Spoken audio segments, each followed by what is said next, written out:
You think that things are starting to go back to some sort of normal, and then the government will decide that something has caused a spike, and then it's like you've taken one step forward, 5 steps back, because then you're going back to, if not a worse scenario that you were in before.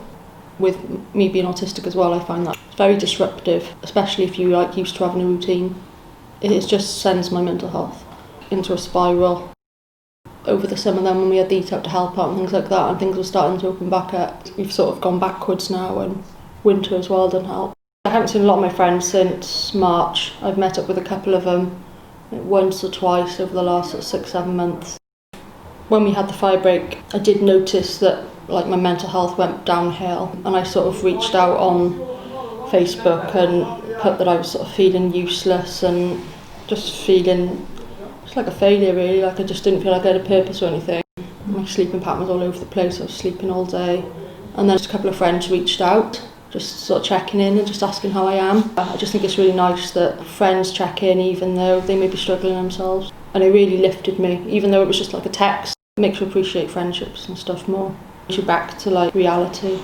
Lockdown hasn't helped the mental health. I spent my time looking on a dating site, and I changed my profile on there to looking for casual meets to see where it goes to looking for a long-term relationship, someone who could end up being a wife. I thought, wouldn't I love to live in a nice little village where you got a community shop, a community pub, and they all just met, even the local villains met them. I thought, I'd love that little small community.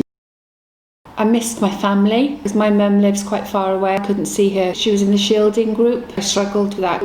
The positives of that is that I've taught her how to use Zoom. I've made connections with family differently, which is a real positive. What advice would you give to people if you went into another full lockdown? I would listen to myself more, and I would turn the television off.